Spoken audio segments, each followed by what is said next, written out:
يعجبوا بيكي لأنك شيك، ويعجبوا بيها لأنها لذيذة. دي أرزاق ربنا وزعها، وربك قدير سبحانه وتعالى. أنت في الاجتماع ممكن تقول الفكرة فيعجب بيك المدير، وأنا هشارك ونفذها على أكمل وجه فنكمل بعض. الحياة بنيت على المشاركة مش على المغالبة، احنا مش في غابة. وده التنافس الغير شريف اللي سيدنا محمد صلى الله عليه وسلم حذر منه وقال: إن مما أتخوف عليكم إذا فتحت لكم زهرات الدنيا وزينتها فتنافسوها كما تنافسها من كان قبلكم فتهلككم كما أهلكتهم. السلام عليكم، ازيكم؟ عاملين ايه؟ يا رب تكونوا بخير. النهارده بقى روتين جميل كده في المطبخ. هنعمل غدا بسيط، وكمان هنروق الحوض وهننضف البوتاجاز. غدا بسيط. هنعمل ايه مع بعض؟ هنعمل الكفته الاقتصاديه بربع كيلو لحمه بس، هطلع لنا كميه حلوه جدا. هنعملها ازاي؟ معايا ربع كيلو لحمه. هنا البطاطس حطيت 5 أو 6. ليه؟ عشان خاطر البطاطس صغيره. لو بطاطس كبيره احط 3 أو 4 بس. وهنا برضو نفس الكلام، البصل حطيت 6 أو 5 صغيرين، لو كبير حط 3 بس. وبياض بيضة واحدة، وكمان معلقة نشا، وشوية دوش صغيرين، دوش اللي هو الدهن. تمام. وكفتة الحاتي اللي هي الجاهزة دي بتخليها طعمها حلو زي الكفتة اللي انتوا بتشتريها من بره. ومعلقة كبيرة من البيكنج باودر. بس كده، دي مقاديرنا سهلة وبسيطة. اول حاجة بتجيبيها البطاطس كده وتبشريها بالمبشرة بتاعة البصل العادي خالص، على الناحية الرفيعة خالص. بيبقى في ناحية رفيعة وناحية تخينة شوية. انا بشرتها على الناحية الرفيعة عشان لسه ايه، هعصرها من المية اللي هي فيها. تمام. هعمل الكمية كلها كده وهوريها لكم. هقول لكم المقادير تاني في السريع. ربع كيلو من اللحمة، عليهم 4 بطاطسات كبار او 5 صغيرين. ونفس الكلام البصل 5 صغيرين او 3 كبار. وبياض بيضة واحدة، ومعلقة نشا واحدة، وكمان شوية دوش صغيرين كده. وكفتة الحاتي بتحطي بقى معلقتين كبار، على حسب بقى الكمية. بتحطي نص الكيس براحتك، على حسب يعني الكمية اللي انت محتاجاها منيها. ما عندكيش استخدمي بهاراتك العادية خالص، اللي هي فلفل اسمر، كزبرة ناشفة، ملح، بهارات كفتة، حاجات دي. ومعلقة كبيرة من البيكنج باودر. بس كده، دي مقاديرنا وبسيطة جدا. ايه لازمة النشا وايه لازمة البياض البيضة؟ دول بيمسكوا الكفتة معايا، بيخليها جوسي من جوه. تمام. هنا خلصت بشر البطاطس. ابتديت ان انا اعصرها جامد جدا من المية. انا مش محتاجة المية بتاعة البطاطس دي خالص، عشان ما تخليش الكفتة معايا تفك. تمام. ومية البطاطس دي بتخلي البطاطس بتاعتي، النشا ده بيخليها ان هي تسود معايا بسرعة، فانا مش محتاجاها اصلا. فاعمليها كويس قوي. تمام. المية دي كلها كده اعصريها كويس جامد جامد جامد. وخلاص على كده. دي مش محتاجينها، مية البطاطس دي اللي فيها النشا مش محتاجينها خالص. كده عصرنا البطاطس وجهزناها. هنجيب مع بعض بقى ايه، هنجيب الكبة. تمام. هنعمل ايه، هنضرب فيها البصل، وكمان هنضرب الدوش، بس ايه على مرحلتين. يعني مش هنضرب البصل والدوش مع بعض. تمام. عشان انا لسه عايزه البصل، عشان خاطر لسه هعمل له مرحله لوحديه قبل ما احطه على الكفته.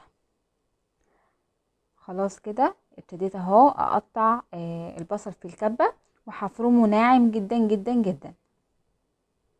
بعد ما بشرته بقى ناعم في الكبه، هبتدي اعصر نصه. مش هعصره كله زي البطاطس، لا، هعصر نص. هتقولوا لي طب الميه اللي في النص التاني دي مش هتفك الكفته؟ لا، مش هتفك الكفته يا جماعه. انتوا حاطين نشا وحاطين بياض بيضه، هيخلي الكفته معاكي متماسكه. او هتشوفي كمان في اخر الفيديو، او انا بقلي الكفته هوريكم وهقول لكم ايه تعملوا بالظبط عشان تتشمع معاكي الكفته وما تفكش منك. تمام.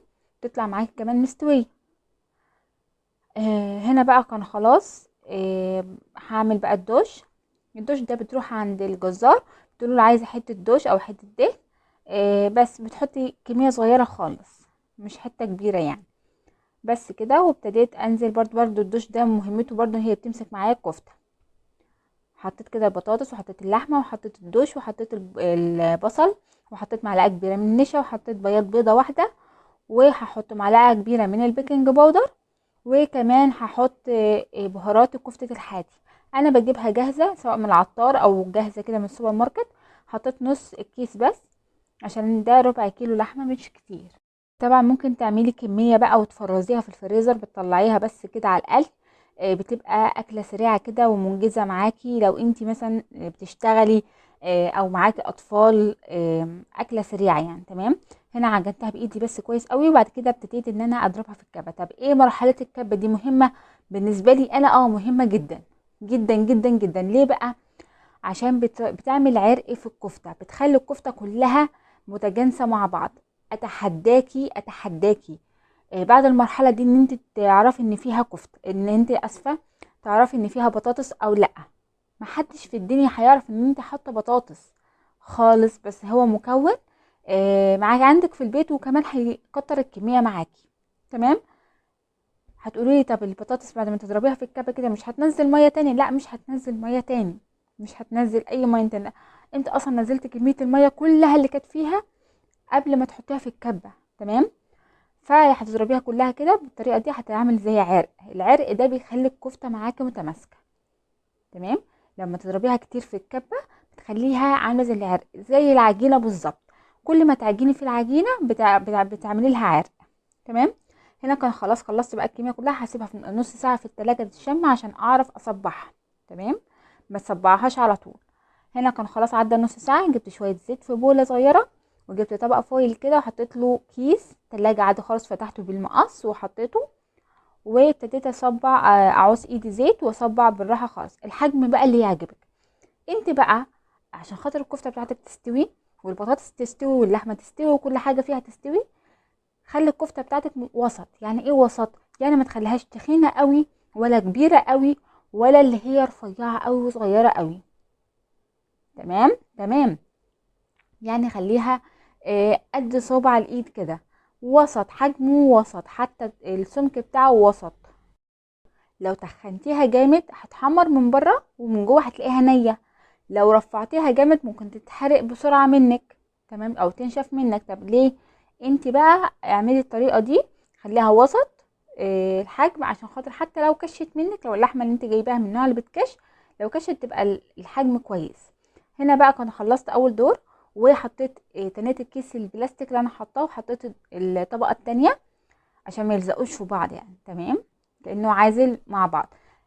الكميه دي بسم الله ما شاء الله عملت لي طبق كبير كده يكفي 4 افراد. تمام. عملوا لي طبقين بقى بالحجم ده. طبق الفويل اكبر حجم، اكبر مقاس في طبق الفويل، عملوا لي طبقين 2 من الحجم ده. بجد موفره جدا. حلوه قوي قوي قوي. يعني انت مثلا لو فردين هيكفيكم 4 مرات، احنا عشان 4 افراد فكل طبق كفانا مره. بجد حلوه قوي، طعمها كان لذيذ. هسيبيها بقى في الفريزر. انا سبتها في الفريزر ليله كامله. ده كان امبارح، ده بقى النهارده. تمام. ده تاني يوم الصبح حطيت ميه تغلي. اول ما غليت رحت نزلت بالمكرونه. هنعمل النهارده بقى ايه؟ مكرونه والكفته اللي احنا فرزناها عملناها وحطيناها في الفريزر بالليل. على المكرونه بقى ما تتسلق معايا، بتتسلق مثلا في 10 دقايق على حسب نوع المكرونه اللي انت جايباه. هنعمل مع بعض الصوص اللي هو الاحمر بتاع المكرونه. هنعمله بسيط جدا وسهل جدا، ولا هنضرب طماطم، ولا هنخرط بصل، ولا الكلام ده خالص. هنعمله بسيط خالص. تمام. وفي 5 دقايق هيكون جاهز. حطيت الاول خالص شويه زيت على ما يسخنوا كده. هنقلب التقليبه كده للمكرونه عشان متلزقش. وكنت فرمه كده كام فص توم، يعني معلقه كبيره توم مفروم، حطيتها في الزيت على طول. تمام. هقلب فيها بقى. وبحب احط لها قوي قوي معلقه سكر، وهي بتحمر كده بتديها طعم حلو قوي. ما تخافيش الصلصه بتاعتك مش هتسكر ولا حاجه، بس هي بتدي طعم حلو قوي للتومه والصلصه كمان اللي انت هتحطيها. اول ما تاخد التومه بتاعتك لون ذهبي فاتح، ما تخليهاش تغمق منك، هتنزلي على طول عليها بمعلقتين صلصه جاهزين. عندك كاتشب ضيفي معلقه كاتشب هتخليها طعمها حلو. انا ما كانش متوفر عندي كاتشب. بعد كده ضفت ربع كوبايه من الميه بس كده. تمام. وهديها تقليبه وهسيبها بقى تتسبك مع بعض كده لغايه لما الميه دي تتشرب والصلصه بتاعتي تتقل تاني. هتقولي طب انت حطيتي ميه ليه اصلا؟ ما الصلصه كانت تقيله. لا، لازم الصلصه تبقى مستويه. يعني انت دقتي طعم الصلصه كده هتحسيها عايزه تتحط على النار كده تتسبك شويه. خلاص كده. البهارات بتاعتي بحطش غير ملح وكمون وفلفل بس كده. انا بقول البهارات دي بحطها كلها في برطمان على بعض، وبحطها على اي اكله انا بحبها يعني. ما تحطيش اكتر من كده بقى. شايفين الصوص بتاعنا جاهز ازاي؟ كان خلاص هنا المكرونه كمان استوت، والصوص بتاعي كده يعتبر خلاص على وشك ان انا هطفي عليه. المكرونه كانت استوت بقى، هنحضر بقى المصفى وهصفيها كويس قوي. خلاص تمام جدا. اول ما اقلب تقليبه كده للصلصه، هقلب كده خلاص بصفي المكرونه، وهنا الصلصه كمان كنت طفيت عليها خلاص. لو وصلتوا معايا هنا بقى الفيديو، صلى على النبي عليه افضل الصلاه والسلام، اللهم صل وسلم وبارك على سيدنا محمد وعلى اله وصحبه وسلم. هنا بقى هسيب بقى المكرونه تصفي. على ما المكرونه تصفي هنقلي بقى طبق بطاطس كده، وهنعمل الكفته اللي احنا مفرزينها من امبارح. طبعا الكفته اللي احنا مفرزينها من امبارح انا طلعتها من الفريزر، يعني قبل ما اشتغل، يعني قبل ما اعمل المكرونه مثلا من 10، قبل ما اقليها ب10 دقايق. ليه بقى؟ ما تطلعهاش من الفريزر على الزيت السخن على طول، هتاخد لون بسرعه وهتبقى نيه من جوه، فيها ميه من جوه ونيه. طب ايه، طلعيها تفك 10 دقايق كده، ربع ساعه، وبعد كده وهي ماسكه نفسها، ما فكتش قوي يعني، هي ماسكه نفسها كده، بتحطيها على طول في الزيت. هنا بقى هقلي طبق بطاطس كده الاول. شايفين اكله بسيطه وسهله. كل يوم بقى ما عندكيش غير ربع كيلو لحمه، مش عارفه تعملي بيه ايه اصلا، مش هيعمل معاكي اي حاجه. طب ايه، مش هيكفي حتى لو عملتي بيه كفته وحطيته بصل بس، مش هيكفي. لا، اعملي الخطوه دي. والبطاطس موجوده في كل بيت دلوقتي. ما عندكيش كميه البطاطس، يعني حطي بطاطسايه واحده هتعمل لك كميه حلوه، هتعمل لك كميه حلوه، وعلى فكره مغذيه. انت كده الكفته دي فيها نشويات وفيها بروتين، فيها حاجات حلوة يعني بهارات كمان، يعني طعمها اصلا عامل زي كفتة الحاتي. انت حاطة بهار كفتة الحاتي، اللي هيدوقها مش هيقولك فيها بطاطس. انت لو ما اتكلمتيش وقلتي فيها بطاطس، محدش هيقولك اصلا انت حاطة فيها بطاطس ولا الكلام ده خالص. هنا كان خلاص حطيت الصلصة على المكرونة وقلبتها كويس، وكده المكرونة بتاعتنا جاهزة، وركناها بقى لغاية ما نخلص باقي الاكل.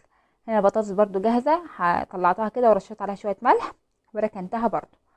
الزيت بقى هو سخن كده، وطيت النار، خليت النار وسط، وابتديت اقلي الكفته بتاعتي. تمام. شايفين هقلي بقى الكفته الكميه كلها بنفس الطريقه دي. خلي النار وسط، ما تخليش النار عاليه قوي ولا واطيه قوي. واطيه قوي هتنزل ميه، عاليه قوي هتتحرق منك. طب ايه، خليها وسط. اول ما تاخد لون من الجنب، طبعا الكاميرا فصلت، انا ما كنتش عارفه اول دور ده الكاميرا فصلت معايا. وريكم لكم اللون اهو الشكل. هعمل لكم الدور التاني معاكم برضو. هي سهله خالص. اول ما بتاخد لون من ناحيه، بتقلبيها على الناحيه التانية، وهكذا. تمام. بس النار تخليها وسط، عشان هوريكم دلوقتي، هوريكم ان هي كانت مستويه قوي من جوه. وبألف هنا وشفا بجد، جربوها مش هتندموا، وحلوه قوي. والاطفال كمان، اطفالك يعني وعيالك هيفتكروا ان انت شاريها من بره، من جمال طعمها، كانك عامله كفته حاتي. هنا كنت خلصت بقى الاكل، وركنت ورا كده على ما اخلص بقى المواعين وانضف مطبخي عشان خاطر اغرف وناكل ونتغدى كده، والمطبخ رايق، يبقى فاضل بس مواعين الغدا. نشجع بعضينا كده، وما تسيبيش مواعين في المطبخ. تمام. هتحسي نفسك وانت بتاكلي كده بتفكري، بتقولي ياه، ده لسه في مواعين جوه، لسه في تنظيف بوتاجاز، لسه همسح الارض، لسه مواعين الغدا. طب ليه تركمي ده كله على بعض؟ وكمان بعد الاكل كمان هتلاقي نفسك كسلتي وهبطتي.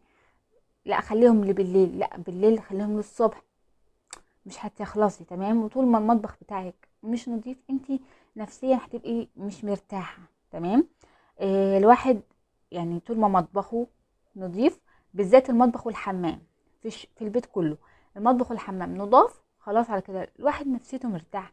هتقولي لي في اطفال بتبهدل البيت، بنظف من هنا بيبهدلوا، مش مشكله، اكيد مش بيدخلوا وسخوا لك الحمام، اكيد مش بيدخلوا يعملوا لك المطبخ. ممكن يدخلوا يلعبوا في المطبخ شويه، في المواعين لو صغيرين قوي، بس خلاص انت هنضفت المطبخ طفيتوا النور، مش هيدخلوا. فاهماني؟ فانت تنضفي اول باول، واذكري الله. ويلا بينا نصلي على النبي تاني عليه افضل الصلاه والسلام، اللهم صل وسلم وبارك على سيدنا محمد وعلى اله وصحبه وسلم. هنا نضفت الحوض ونضفت الرخامه ومسحتها. ندخل بقى على البوتاجاز، هنضفه في السريع كده. طبعا ده ورق الومنيوم، الصفار ده كله في الورق الالومنيوم، لكن العيون بتاعتي نضيفه اهي، والبوتاجاز نفسه من تحت نضيف. انا بس مستنيه ان انا اجيب ورق الومنيوم تقيل زي ده. تمام. بتاع البوتاجاز، هو متخصص البوتاجاز. مستنيه بس اجيب واحد وهغير ده معاكم وهنعمله ان شاء الله. هعمله قبل رمضان، هنعمله مع بعض. هنا بقى كنت غرفت الاكل وبسم الله ما شاء الله. شايفين طبق المكرونه لذيذ جدا وصوص سريع قوي. هنا الكفته، شايفين الكفته وجمالها بسم الله ما شاء الله، جميله جدا وكانت مستويه قوي قوي قوي. بجد جربوه ان شاء الله يعجبكم. ولو عجبكم الروتين بقى بتاعي ده ما تنسونيش بقى بتشجيعكم ليا، وسيبوا لي تعليق حلو كده منكم، والاشتراك في القناه وتفعيل الجرس عشان يوصل لكم كل وصفاتي وكل روتيناتي اللي احنا بنعملها مع بعض. واشوفكم في رعايه الله في فيديو جديد.